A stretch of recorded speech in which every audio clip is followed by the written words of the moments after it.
Good morning, everybody. Welcome to a Wednesday morning. It's kind of hard to believe it's Wednesday.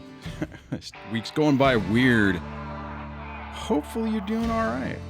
Welcome to the Break the Cycle with DSD show. I am your host, Duane. I'm not a therapist. I'm an individual like you who's been through a tough experience, developed some tips and techniques that helped me get through it that I share with you to help you get your life back. Minimize the damage of narcissistic abuse. Repair the damage with your kids and help you just get along or get on with your life. Be careful of throwing diagnoses around. That can only happen in a clinical environment. So although it's good to learn about the traits, easy for me to say, the characteristics, the behavioral patterns, just be careful going around telling everybody that I've determined if with my non-professional experience that my ex is diagnosed with whatever. And I know that it doesn't happen normally that way. It's not like that's what we're doing, but just be careful. Focus on patterns of behavior.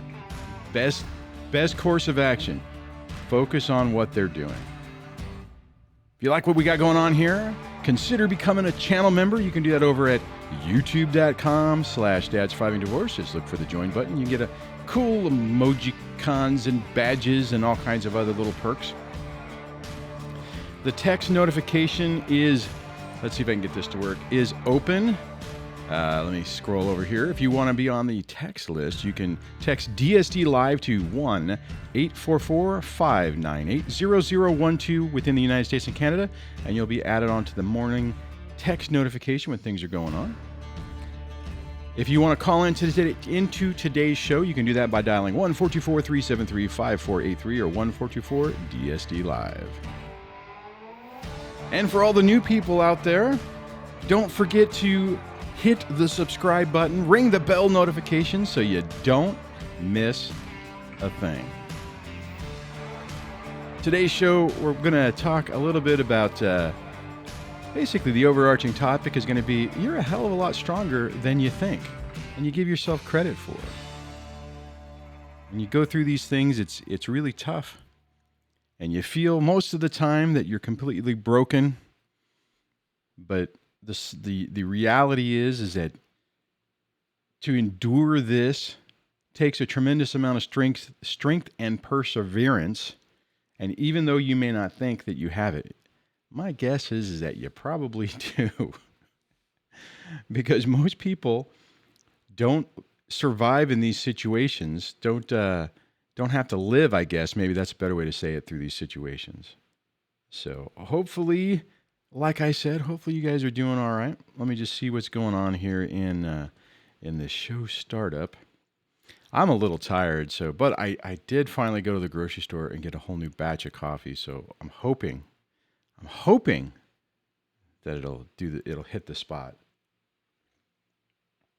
So it looks like we got a handful of people in here this morning.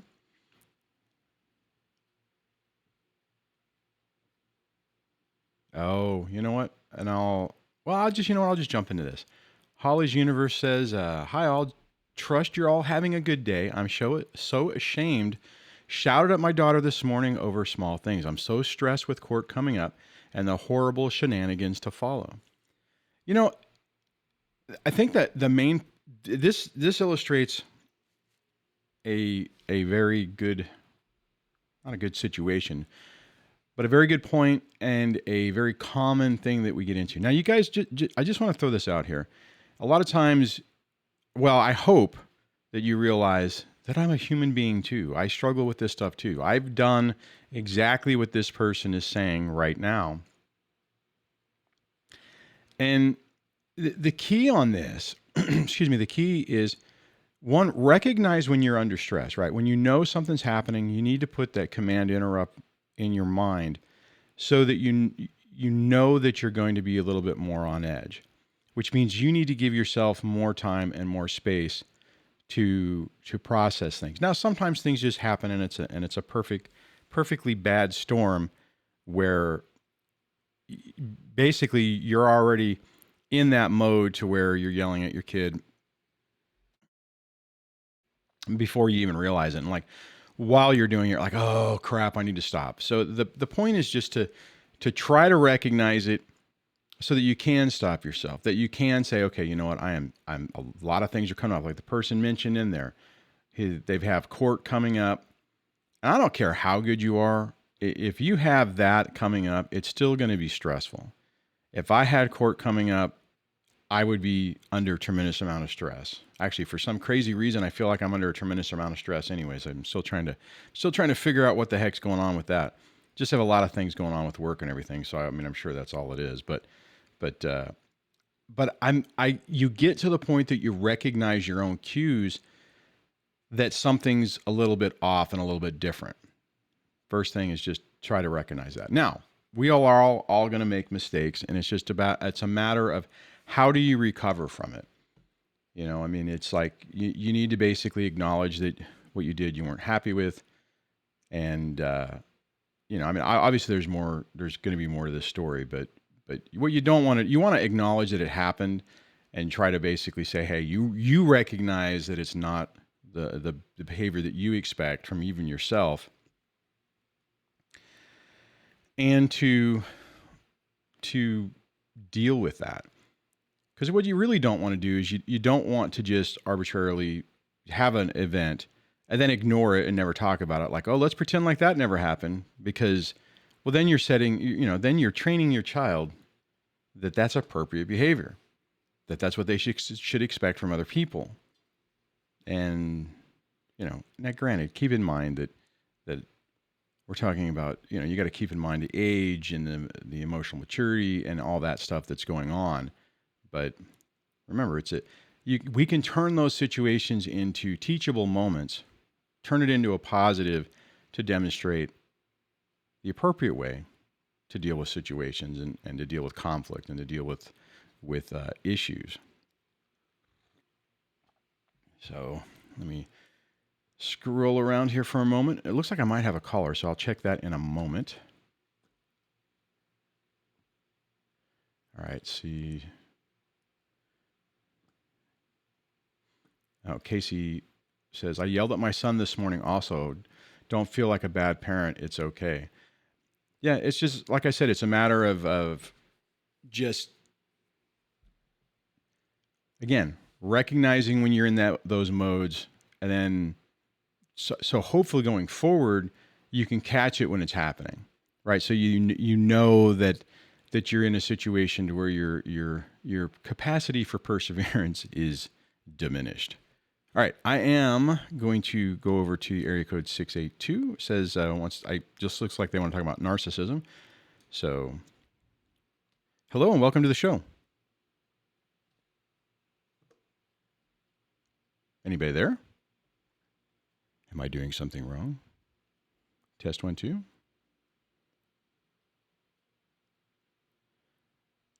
Okay. Looks like the call terminated.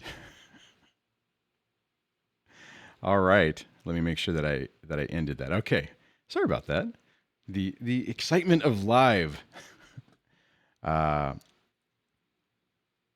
Katie says, I get stressed too and feel edgy too. This is a good topic. Yeah, it's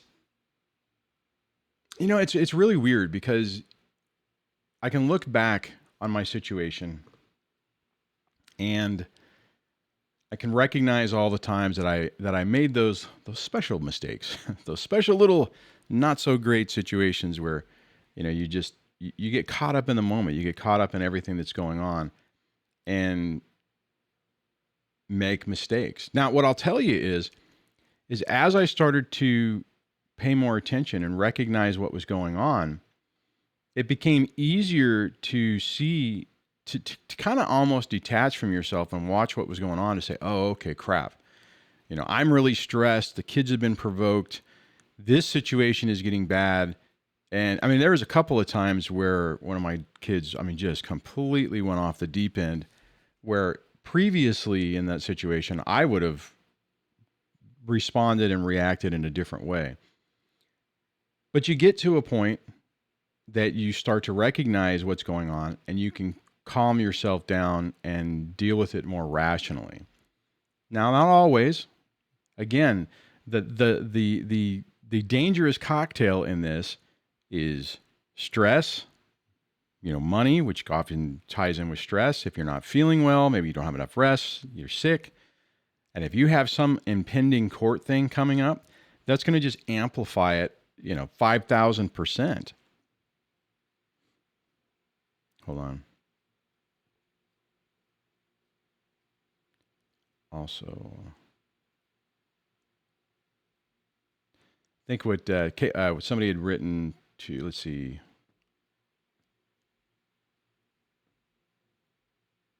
Yeah, DC says here at one point, he goes, I still tell the kid, I'm sorry, I was upset and took it out on you. Went on to say there's something there that I'll not hear from the narc parent, which is absolutely true. And see, guys, that's the key on this, right? That's the opportunity we have to really show a difference, right? When a situation happens, whenever we're able to really demonstrate with our own actions the appropriate way to deal with things, it's an easy way to turn it's an easy way to take a loss in a battle and turn it into a victory that overall helps the war, like I always talk about. So that's that's the thing you have to remember on this. Everything that we have going forward on this is an opportunity to demonstrate how things are different and how they can be. We absolutely don't want to just reinforce more toxic behavior, other examples of things that are just confusing, that won't help the situation, won't help our kids. That's all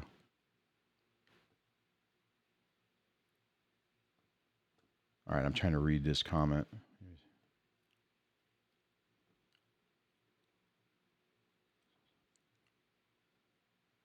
I'm not sure, but I think Casey is saying, when you say, quote, I'd still apologize, that's also something you always apologize to your kids. And I think that's reinforced. I think, if I'm reading that correctly, it's the same thing. It's basically demonstrating again that it's something different than what a typical toxic narcissistic person is going to do. Now, you guys we all know that if it is in their best interest, meaning a toxic person, if they think that gives them a tactical advantage to apologize, they might. Now, in my situation, my 20 years in that marriage, I don't recall that person ever apologizing. Now, probably over the course of 2 decades there was, but I don't, when I've thought back on it, I don't normally see that. And I think most of the time you're not. You're going to see blame shifting. You're going to see, well, I apologize that what's the stereotypical one? I'm sorry that you took offense to what I said. It's like, what the hell? I'm sorry that you got hurt whenever I threw something at you. What? So, but you guys, you'll know, right? And that's the thing. That's that we get to show the difference to. We get to show the difference to our kids. We get to be a better person.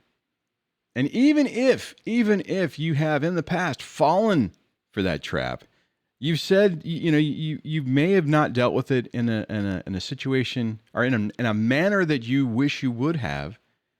Starting today, you can change your mind. You can pick a different way to go. You can do something different. Oh, let's see, Shane.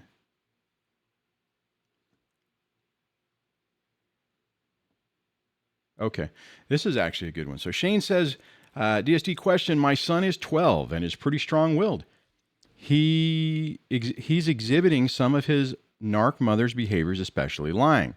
I feel like I'm always correcting him instead of connecting. Okay, so 2 things. One, just because a child, like in this situation, now granted, it's not a great sign. However, it's not a catastrophic sign. Keep in mind that if your ex does these type of behaviors and your 12-year-old is growing up in an environment where that is normalized, there's a good chance they're going to at least test it out and try it themselves. Now, I absolutely get what you're saying where you say you feel like you're always correcting him. And this is where, and I've talked about this before, this is where the good cop, bad cop thing comes in, where we have to be both. You absolutely do not want to set the precedence that in your house that you are always the authoritarian, that, dad's always picking on, not, dad's always correcting me, that this is the reoccurring theme. You have to have an outlet where there's two things. What I mean is yes, you have to hold them accountable for the inappropriate behavior. However, you also have to have an out where you guys can still do something and bond.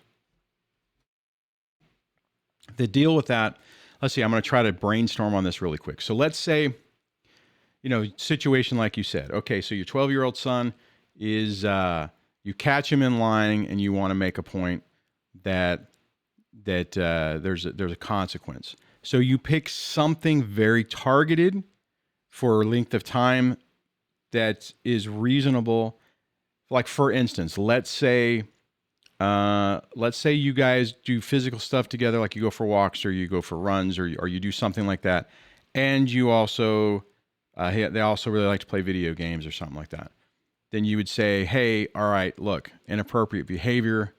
We don't allow lying here. You got to say it in a very calm way, right? You don't want to be, you got to be very targeted on how you do it.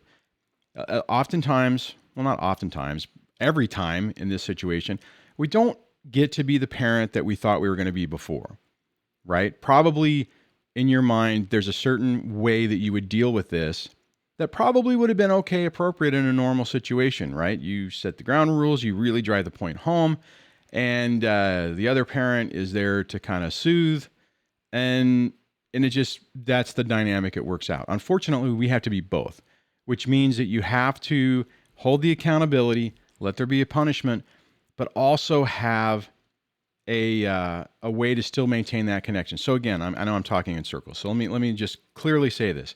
Like in that situation, all right, you are, because of this, even if let's say it's short term, you can't play video games, you can't play Xbox for the rest of the day. We'll just say rest of the day. But what you don't want to do is you don't want to say, okay, you're grounded, go in your room, sit there, contemplate life, your life lessons, and tomorrow we can hit the reset button. You don't want to do that because that's a huge trap, because that is a wedge that will absolutely be used against you. So you have to do that dual thing, right? Like in a normal situation, and I don't even see the thing is I think realistically what happens is we're forced to become better parents, right? I fell in this other trap too. It was so easy to where, okay, I'd come home, so-and-so did something wrong. All right, I'd go in, march in, all right, little Johnny, you're bad. I don't know what I would say, but whatever. It would be that scenario. I would leave, and then a little bit later, mom would come in and wipe away the tears and be the nurturing person. We got to now we have to be the same, right? We can't just be the no accountability and happy good time person. We can't be the 100% accountability and get out of line, mister, and you are going to pay. That's not going to work. It's got to be a balance. So ground them for something. And then like, let's say if you guys go play catch or something, it's like, hey, all right, let's, let's go play catch, or let's go do something different, or let's watch a movie, or let's make dinner or something. Now, granted, there's a possibility, depending on the age, and 12's, starting to get up there, where they're going to be a little bit more defiant. There might be want to, or whatever. But just, you got to kind of leave that door open. Hard to do. I will definitely say that. It was not easy to do, but what I will tell you is when I pivoted to that approach, oh my God, it had a huge, huge improvements in everything. So that is my thought, Shane, on how to deal with that. Hopefully that was helpful, and hopefully that was not triggering. I know someone else said something about triggering. I don't know if that's what that was. So let me scroll a little bit around and see what else is going on here.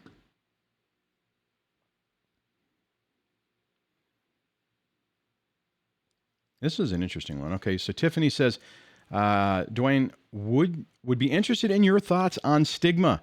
One more day before RO, restraining order, expires, and I'm anxious to get back into my kid's life.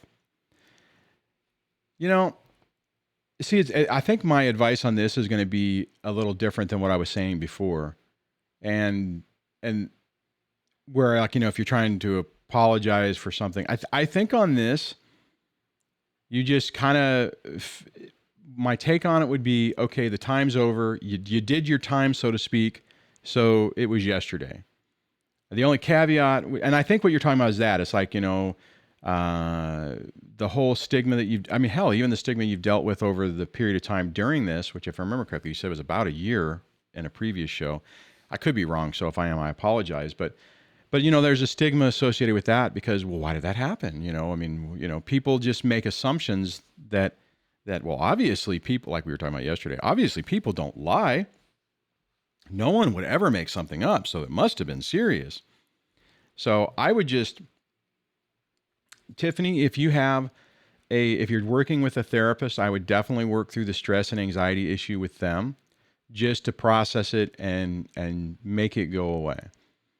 But I understand how that sticks with you because there have been times in my past where things have happened or just things I wasn't even happy with. And even if it's like nobody knows, but you feel it inside and it bothers you and you're like, oh, what are people going to think? I mean, the thing is, you've done your thing, you're getting ready to get back to normal.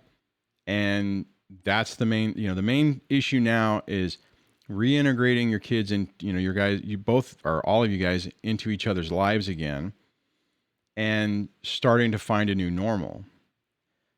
I mean, I know you're really not tied in with what the question you're asking, but I would say as long as the kids aren't making an issue out of it, I mean, you might have to address it. And if they ask a question on it, I mean, for the most part, because of all the extra crap that's going on with this, I don't know if I would really recommend, day one, say, hey guys, let's sit down and let me tell you exactly what happened and why this was a, mess. I don't know, Tiffany, let me know if that helped. And let me mute and cough for a second. Oh, let me grab this one. Hopefully I can find it. Right. Oh, wow. I did find it. Maria says, Duane, going through a divorce with a narc is pure hell. Yeah, that's the understatement. Yes. Just when things seem to be resolved, they throw a curveball and everything amps up 1,000%. They love to push our buttons to make us look crazy. And the other aspect of this, Maria, which was a thing I struggled with, is the same thing. It's like, you finally get to the point, it's like, oh, thank God, it's resolved. Okay, we finally dealt with that issue. Now, today, I can start getting back on with my life.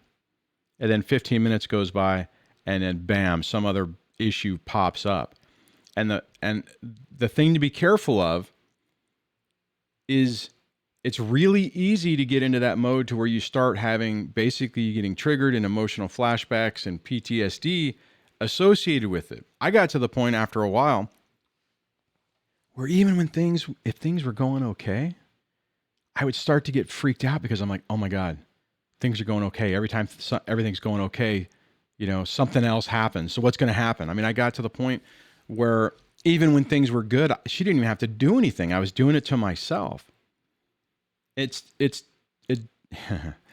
takes time. It takes time to recognize and understand who these people are, what they do, how they operate, not to be surprised by it. Because, see, that's the issue, is you get hit by those curveballs and you're not expecting them.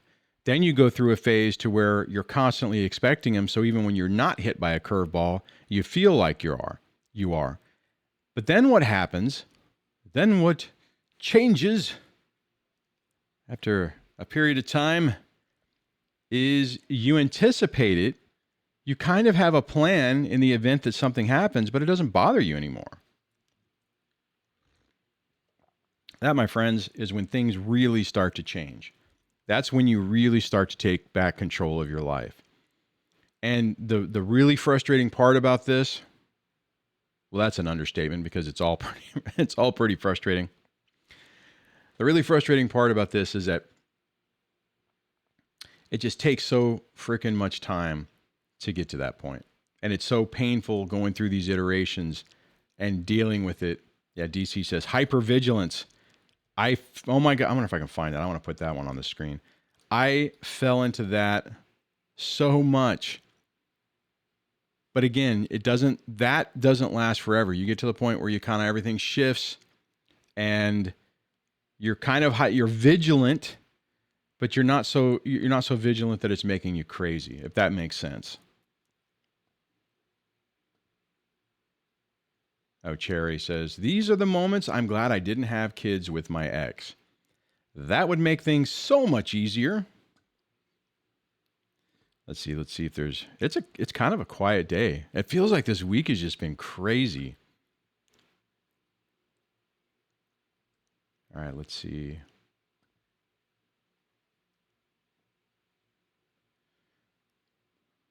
Oh, I'll just grab this one. Shane had said to POP, it says, my ex talks a big game to me, but wants me to be the disciplinarian so she can stay the fun mom and I can be the strict dad. Yeah, guys, hey, here's the thing. If you're early, and I just want to touch on this for a moment. If you are early into this process, hopefully you haven't, maybe you're researching this information before the buttons push, so to speak. If you fall into this category, start to change it. I did. Actually, I did. Unfortunately, I didn't have the awareness of what I was dealing with, but I got sick of being constantly, I just got sick of the drama. And what happened is I got to the point, I remember starting to come home and it would be like, you need to do this, with the kids. And I'm like, no, that sounds like your problem. You need to take care of that. I'm not getting involved in that. And that went over like a lead balloon, but I started to back off on it. And so the problem is, like just what Shane was talking about, it's so easy to get caught up in the trap. That's how, in my opinion, some of this parental alienation starts before we even realize it's happening, right? Because if you're in a situation where one parent is perceived as the more nurturing parent, and the other parent is the strict person, and it could be, the roles can be reversed, right? I mean, we're talking in this situation with me and with Shane about the stereotypical dad role, but there are opposite sides where the women are the mom is the authoritarian and the dad is the opposite.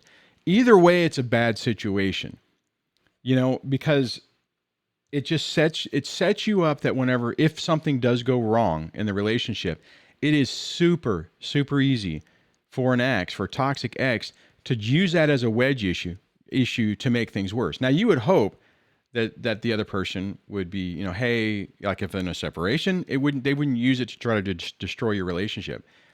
If you're on this channel, you're not in one of those. And that means that they will use everything in context and out of context to undermine your relationship and to basically destroy you. So if you're early into this, start changing that now. Start trying to become a better parent now. Get some books, look for resources on how you can be the best parent you can possibly be. And if you're looking at this and you're going, holy crap, if you're listening to this right now and you're like, oh my God, this is my life. This is exactly what happened. This is exactly where I'm at. I'm a year or 2 years into a divorce. I've been the authoritative person. I'm trying to give him structure and it's not working. This is why. It still can work though. You can still have that structure. You can still do that and maintain, like the first question about how you maintain a connection. I'm trying to find it. A connection with your kid, with your children. That is right there. That's the critical thing. Yeah, back with the Shane's thing at the beginning, and it says, I feel like on the last part, it says, I feel like I'm always correcting him instead of connecting. All we have to do is just pivot our approach, and we can do both. So, all right, let's see what else is going on in the comments. Oh, the phone lines are open if you want to call into the show. The number is 1-424-373-5483.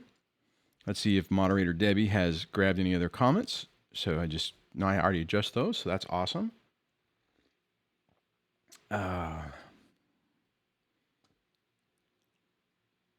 Okay. It's a new. Oh, see, this is tough. Casey says, my child's father is a narc, and every time he gets a new girlfriend, he contacts less and less and picks up his son less. I guess because he has a new supply, I would say new happy supply. I'm the strict mom and he's the fun dad. Yeah, Casey, just everything we've been talking about. You can still be strict, add some fun into it. Don't drive your kid away to it. Now, especially whenever he's being rejected more, right? And your son, no matter how old he is, I don't care if he's 5 or if he's 17, this is going to affect him. You know, that's why, I mean, guys, I would really encourage everybody out there to really take their time on the whole dating thing. A narcissist isn't. They're going to feel scared being alone. They're going to want somebody else. They're going to want it for their image. So there's a whole bunch of extra crap going on with that. Everyone else, focus on healing yourself. Focus on being okay alone. If you have kids, have a strong relationship with them. I would even say, you know, if you get to the point where they're coming up to you and they're going, you know, hey dad, hey mom, you know, when are you going to start dating again? You know, or if they're like, hey, that person's cute or whatever. Now, you don't want them to necessarily be a matchmaker. I know we have a couple people in here who have been in that situation and then they end up getting in a relationship and then their child is like, you know, well, I don't approve of that person, so I'm going to go down the deep end. But just take time. I mean, for me, and I know this is so cliche, but for me, the priority was the kids. And it's like, okay, how do I minimize the trauma and the drama with them? I mean, that's the reason. Well, there's a bunch of reasons, but one of the reasons why Debbie and I have taken things really, really slow. It's one of many reasons, right? I mean, there's also a financial aspect to it, but that's one of the reasons why we've kind of kept things the way they are, and we're just slowly progressing the way we are. I think now, if something happened, it would probably work out. But there was a period of time where it would have been like burning the house down and I'm not even saying, it wasn't even like, I mean, I was divorced maybe a year or two whenever I get so confused on the timelines now. But I mean, my bottom line is when I went through the divorce, I didn't know Debbie. Never, wasn't even in my life. So, and then the divorce was final. So I think it was maybe the following year.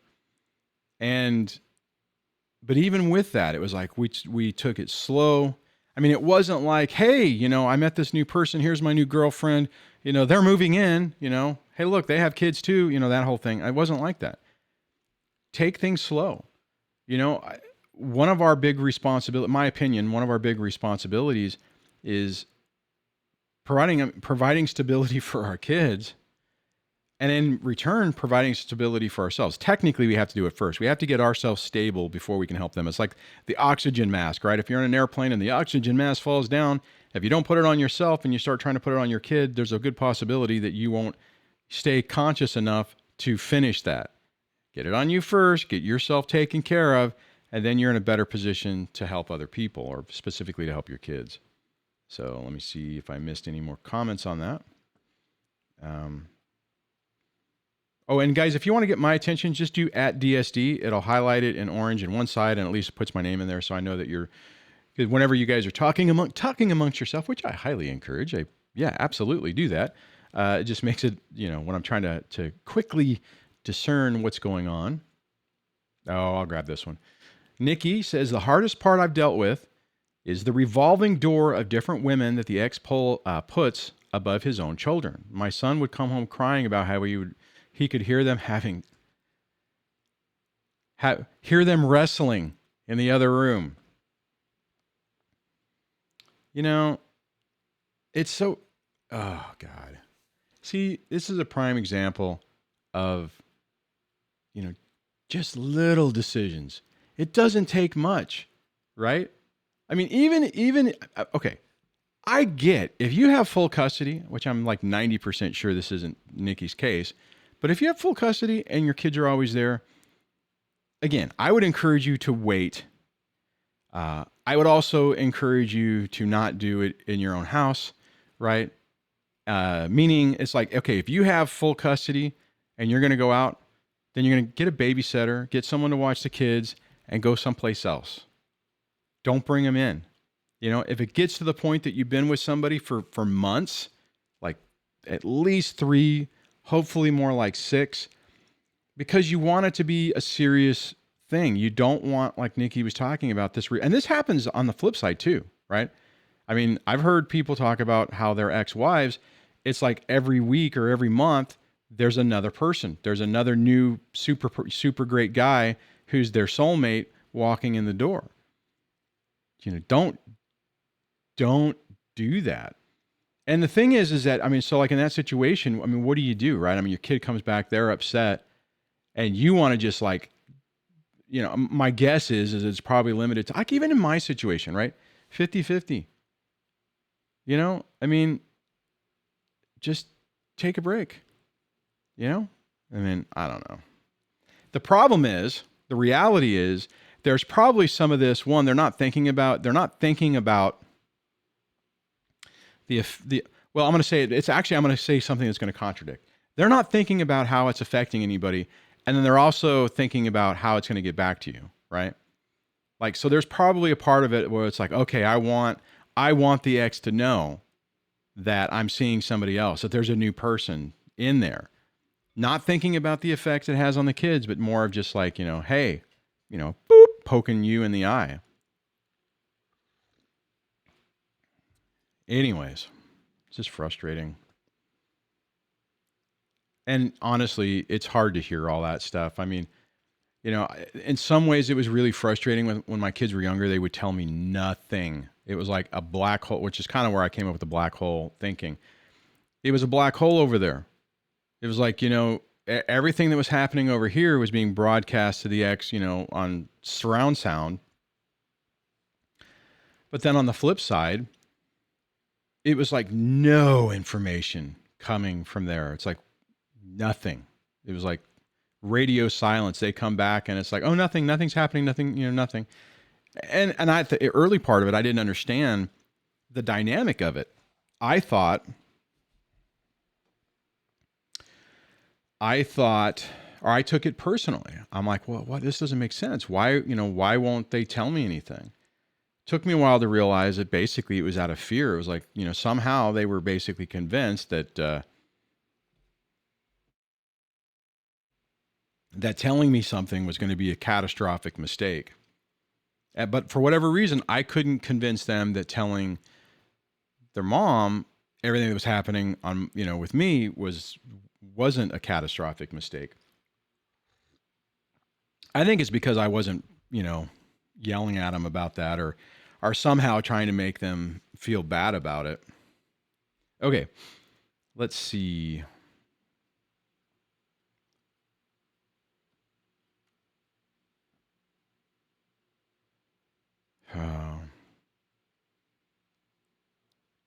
So Tiffany had said, DSC, this is what my oldest son alluded to in the school reports. Dad's new girlfriend moved in. 6 months later, they're engaged. See, that's the other thing. I mean, it's a bad sign when things go fast. There's no reason. I mean, okay, I gotta be crystal clear on this. I'm an idiot. I'm a freaking moron. I met my I've only been married once. I met my wife. Let's see if I can remember the timeline. So I basically, well, we went out on our first date in like September. So we dated a little bit. I went into the Air Force September, October. In November, I went into basic training in the Air Force. And we'd already decided to get married. And then I had to go to basic training. Then I had to go to my technical school. She moved out to technical school and we were married. I mean, so basically from the time we dated from our first, I mean, so it was funny because I used to like being able to say, because you hear people who'd be like, oh, we've been married for 10 years, but we've known each other for 16, you know, but we knew each other for 6 before that. I used to enjoy saying, oh, we've been married for 10 years, or we've been married for 6 years, but we knew each other for 6 years, you know? But so anyways, my point is that I fell into that trap where I did something quick. In my opinion now, getting married quick is the stupidest thing anybody can do. If they're the right person, then waiting is not a problem, right? It's when you get into that point where I got to lock them down, right? I mean, so that Tiffany is just a disaster waiting to happen, in my opinion. So, I like this. Merge says, Duane, at DSD, I waited over 8 years before I got involved with someone new. My daughter really likes her a lot, and they are developing their own relationship on their own time. I think she's happy, and I'm happy. And see, this is the thing, right? Build that bond with your child. Make sure it is rock solid. Then when it's time for a relationship, then it flows because they don't, if you've done things right with your kids, then they don't feel threatened by this new relationship. And since you've done the work on yourself, you're not picking somebody who's going to try to triangulate you with your own kid. Everyone's going to be emotionally mature. Obviously the child's, whatever, but they're going to be geared up better because you've had an opportunity to help them develop into a healthy, mature adolescent. And that's the key. So good to hear that, Merge. Glad things are going good for you. Let's see.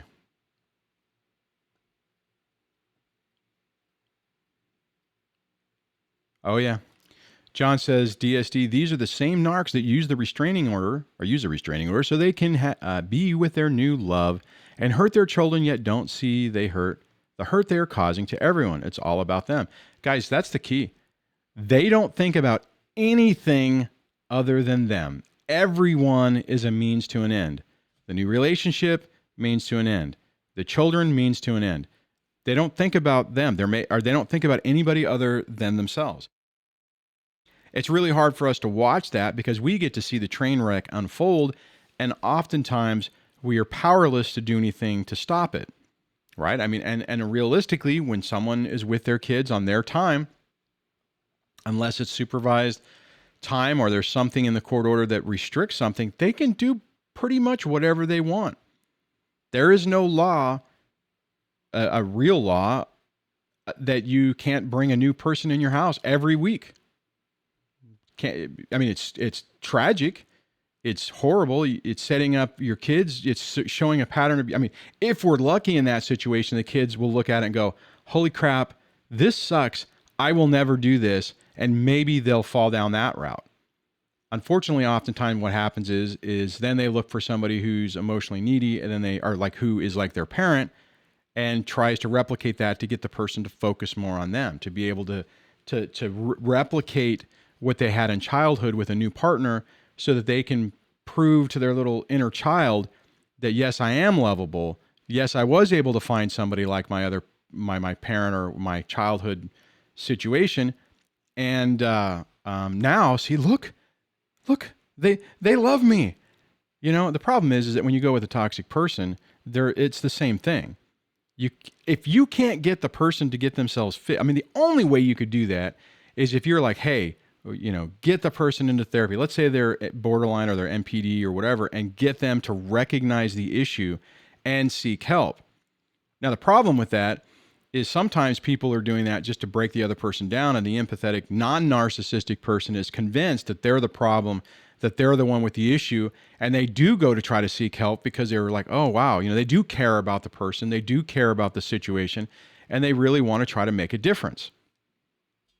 Which actually, that goes also into the concept of how things just kind of get wrapped into a circle where, okay, I'm saying this wrong. What I mean is that where it gets really tough to realize who the hell's telling the truth. I think, okay, let me just pause on this. That's like even the story we were talking about yesterday, the Johnny Depp Amber Heard. Everyone has their place in this. Now, broad brushes, whenever you're using it to illustrate an argument, obviously I'm saying, Amber Heard's one way and Johnny Depp's the other, but it's to set the stage and the point.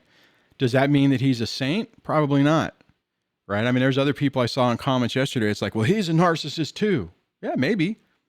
He probably has. Think about it. Every one of us who gets into a situation where we get with a toxic person and think it's okay, there's something wrong there, right? A normal person wouldn't fall for these traps. Let me back up. A normal person can fall for the traps, but they'll see through it more quickly. It's like it doesn't take the whole place getting burnt to the ground before they go, oh, wow, this place was on fire. Well, yeah, duh. You didn't notice it when the smoke was pouring out the windows? Oh, I thought it was just my aromatic air freshener making a scent. Geez, wouldn't that be a cartoon? Oh, there's nothing wrong here. Your house is on fire. Hey, dude, your house is on fire. No, it's fine. It's okay. It's just we're running the fireplace. It's like flames coming out the windows and stuff. All right, I'm going to grab this caller, area code 978. Hello and welcome to the show. Hi, Duane. Hey, how are you doing? Just trying to quell my anxiety before court tomorrow. Oh, that makes it tough. Court, I always got stressed before court too. Yeah, it's inevitable.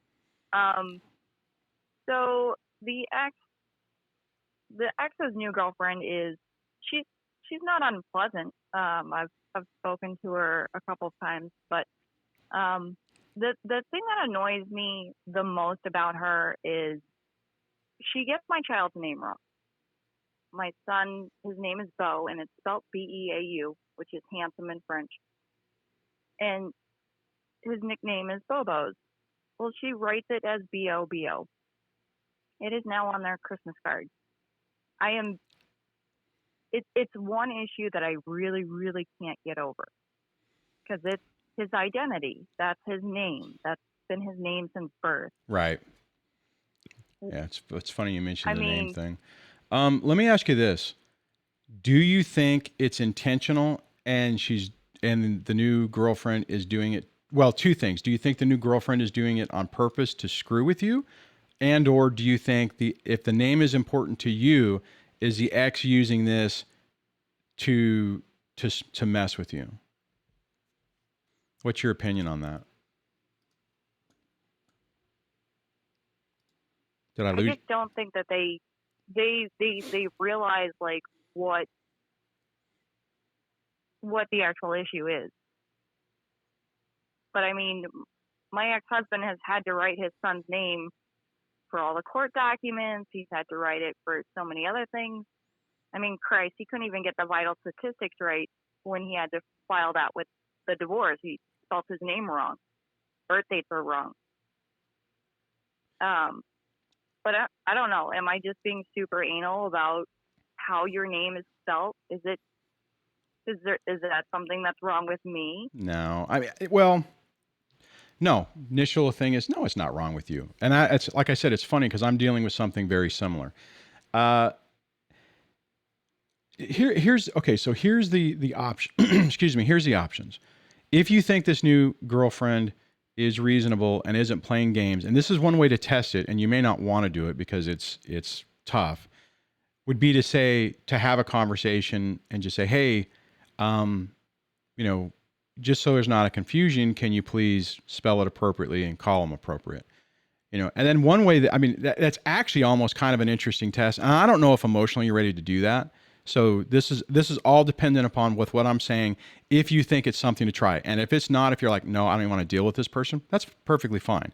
And then I'll have an answer on some advice to think about that. But what you could do is have that conversation with zero expectation that it's going to accomplish anything positive, right? And it's a data point. So for instance, if you said that, if you pulled her aside and you go, hey, Candy, or whatever, hey, could you not do that?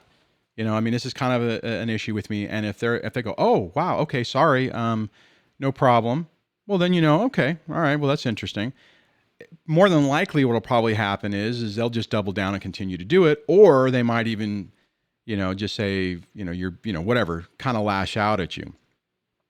If you think that's going to happen and you don't want to deal with that, because I know I wouldn't want to deal with that, then the next part of it is whatever they're doing on their side of the fence, they can do, and you just let them do whatever.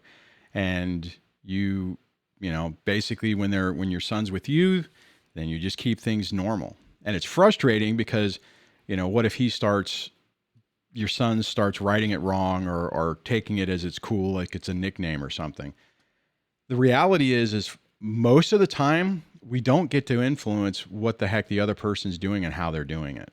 And sometimes when we reach out and say, hey, would you knock this off? It's just giving them narcissistic supply, and it's a victory for them because they know they got to you. And it just really depends on how you think this new person is and how you think it would play out. How do you think it would play out if you did try to say something to them? I'm not sure with her, but I mean, it's written on all their Christmas cards that they're going to send out this year, and it just makes me anal. Like, how do you not care enough about your own child? Well, in the father's aspect, to say, hey, that's not his name. Like, it's a big deal to me, because I don't go around going, oh Doug, right? Doug, your name's Doug. Right. Like, that's it's part of their identity. I hear you. I am. You don't know how with you I am on this. The problem is they don't think about stuff like this, right? Your ex is not sitting there. If he's narcissist, we'll just take it for face value that he's, if he was diagnosed or went to somebody, he would be diagnosed with an issue. If that's the case, he doesn't care. It's all about whatever's in the moment works for him. And it could just be that if he's like, hey, the new girlfriend likes to call him this for whatever reason. I mean, it could be that maybe somehow the name has been made a problem. Like, I never wanted to name him that. That was the ex's thing. And, the new girlfriend's been kind of manipulated. Like, oh, okay, well, that's an issue. So we'll just modify it to try to make it better on their side. Right. I mean, it's just your only real option. And I think your concern is valid. I'm not diminishing your concern, but the reality is, unless you were somehow in court to say, you will not screw with the name is this, and there's no nicknames, which I think would be really hard to do, would be to try to talk with them about it and expect that it's going to accomplish not a lot. Now, it might, right? I mean, if you send an email or you, during a trade-off, if you and this new girlfriend are, interacting every once in a while, and if you were able just to say, hey, hey, this is kind of see, the problem is anytime we put something out there that's important to us, most of the time with a narcissistic person, they're going to whack us upside the head with it. However, sometimes we have to put ourselves in that situation just to kind of prove the point, right? I mean, so your options are really just to let it go and just make your peace with it, or to try to say something in the off chance that maybe at least one of them on the other side isn't just a complete a-hole, and that it would accomplish something, but just know that the likelihood that reaching out to them saying, hey, could you please stop this? This is important to me. It's really frustrating. It's confusing for our kid. Would you stop? More than likely, the answer would be no. But what else, really what other options do you have though? Amazingly, I've played my own child to a certain extent, and I would sit him down and I said, hey, you know what's really great about your nickname? And he goes, no, what? And I said, Bo is French for handsome. And I said, I call you Bobos because you're twice as handsome. That's cool. I try to give him that sense of identity for himself, but it's not, I guess I get upset because Bobo just reminds me of like Bobo the Clown. Yeah. Or, I thought hard about, what kind of nicknames my kids could have based off their full names. And I gave them tons of options depending on whatever they wanted to be in life. I mean, if my daughter decides to, be a lesbian later on in life or whatever, she likes girls, she can have a more masculine, feminine name. Right. I tried to make sure they didn't have any nicknames that, would get them picked on in school. Yep. So I'm like, I'm upset that, she's instilling this nickname that, I'm associating it with a clown, but I know. That's not what I want him to feel like.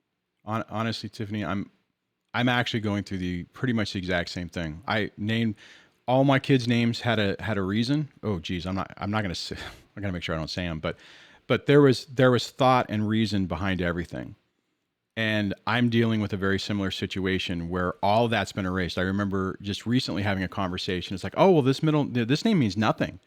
This name is not important. It's just a stupid, whatever name. And this just recently happened, and the kid didn't realize it, right? I mean, but it was like, holy crap. This like these people don't stop. So your options are to try to say, and I'm not saying anything. I'm not engaging with it because I'm not even going to try to give the ex the satisfaction that something bothers me. But, your option is just to completely let it go and do like you're doing and just bite your tongue on it, or try to say something in the off chance that they will change or do something different. But I think the reality is they're probably not. But I completely can understand what you're dealing with. I completely understand. So everything you're feeling is not wrong. Like Go ahead. The other thing is that on a different card, the name was written wrong, but it was my second oldest son's birthday card, and his fiance / girlfriend, because I don't even believe that they're engaged. She wrote Mama, and then she wrote her name, and I'm like, why are you insisting that they call you Mama? Yeah. Okay. So that's a bad sign. So that means you're dealing with that little tidbit of information, I would just let it go and not even try to engage with it, because you're dealing with people. Because as soon as someone tries to do that, that's a huge bad sign. Hey, we are running out of time, Tiff. Tiffany. Sorry, I don't mean to shorten your name, but anything else you want to hit real quick before we have to shut down? No, I appreciate you doing the live shows. Well, thanks for calling in. I appreciate it. And you're just hang in there. All right, guys. Man, it's amazing. That was weird, because I am dealing with something very similar to that right now. It just makes it incredibly tough. And I mean, I saw a lot of people on here just intentional triggering. Wise Chapman says, even a court can't make this happen. Just try to ignore it. Realistically, it's like that black hole thinking. What they're doing on their side is what they're doing. Now, it really sucks whenever they're sending the notes over to you and you're looking at them. You're like, oh, great. This person they're not even engaged, or if they are engaged, is trying to instill that they're a mom. God, that is so freaking annoying. I mean, okay, we get why people do that, but come on, new relationship shouldn't be the new, oh, this is daddy. No, it's not. It's Bill, it's like, even with Debbie, if I got married, I'm not going to be like, hey guys, call Debbie your mom. That would be weird. It's just, I mean, I don't like my ex. I think she's a horrible human, but I'm not going to do that. It's just, God, these people are annoying. And on that note, oh, I hit the wrong button. All right, guys, I hope you enjoyed this show. Thanks for hanging out with me today. I know it's kind of a more laid back show, but it looks like we had some decent people. Got over 83 people today, it looks like. So that's pretty awesome. So thank you guys for hanging out with us today and the discussion and all the people. I got a little off of what I was going to talk about today, but I think it was a good conversation. I appreciate the caller having the courage to call in and share the story, because I know that's not easy. And everybody with all the questions and the comments. Again, I just want to say, you guys are phenomenal. The group in here is phenomenal. We have a super supportive group. I know yesterday's show was a little different because of the topic and everything and the people that were in there, but you continually, daily impress me with your compassion, your empathy towards others, your ability to try to provide good support and advice. Outstanding. Really appreciate it. And on that, I also appreciate the channel members. There's also some new ones on there from a couple days ago. If you want to be a channel member, you can do that down below. I will be back tomorrow. Be kind to yourself. And like I said, we'll see you tomorrow.